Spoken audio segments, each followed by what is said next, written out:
E aí, galera, tudo bem? Bom, essa é uma questão bastante interessante, tá? Um assunto também bastante cobrado, principalmente na UERJ. A UERJ gosta bastante disso daqui. E uma questão que relaciona inibidores e desacopladores de cadeia com o consumo de oxigênio. Então, vamos relembrar um pouquinho, rapidamente, sobre a cadeia respiratória. Então, aqui a gente vai ver a membrana interna, que na verdade é o que a gente chama de crista mitocondrial, e a membrana externa formando um espaço entre elas.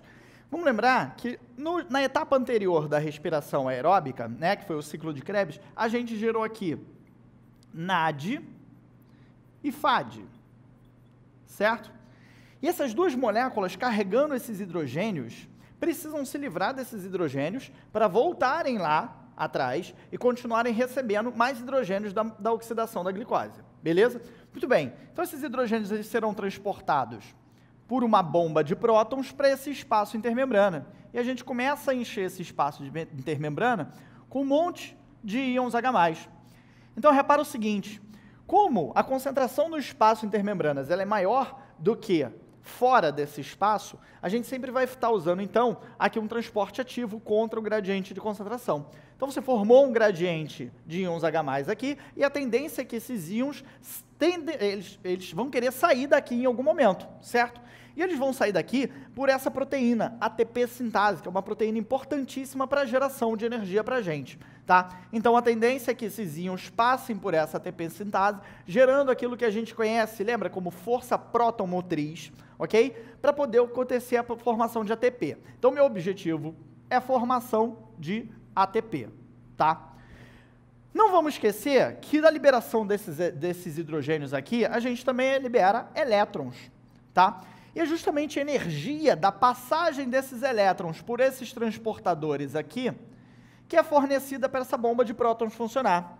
Lá no final, quando esses elétrons já chegaram no final da cadeia transportadora, eles são entregues, então, à nossa molécula de oxigênio para a formação de água. Ok? Então, o que a gente precisa relacionar agora é o seguinte, vamos entender o mecanismo de funcionamento de um inibidor de cadeia e de um desacoplador de cadeia. O inibidor vai ser aquela molécula que vai impedir a passagem dos elétrons pela sua cadeia. Ora, se eu estou impedindo a passagem desses elétrons aqui, esses elétrons não vão chegar no oxigênio para se juntar com esses H+ aqui, que passaram pela ATP sintase e formar água. Então, se eu inibir a passagem desses elétrons, eu não vou ter a formação de água.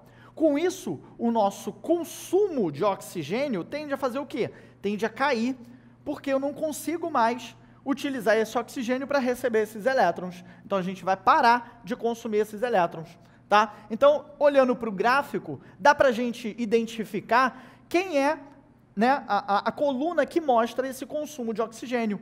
Então, o inibidor, ele vai representar o número 1, a porção número 1 de mitocôndrias, uma vez que a gente não vai ter mais consumo de oxigênio, ou melhor, a gente vai reduzir muito esse consumo de oxigênio.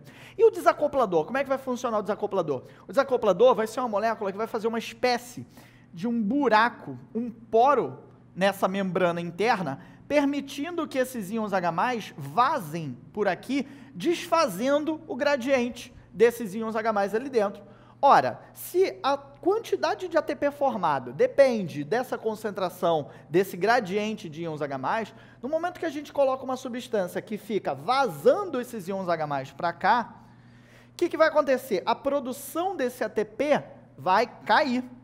Se a produção do ATP cai, a célula começa a entender, entre aspas, que você precisa de mais oxigênio.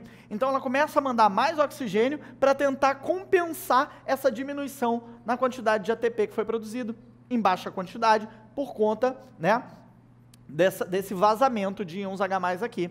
Então, toda vez que a gente coloca um desacoplador, a tendência é que o consumo de oxigênio aumente, e isso vai ser dado para a gente pela essa coluna 4 aqui. Então, a porção de moléculas, de mitocôndrias, né, que recebeu o desacoplador, vai ser a porção 4, enquanto que a porção que recebeu o inibidor vai ser a porção 1. Gabarito da questão, letra A. Até a próxima.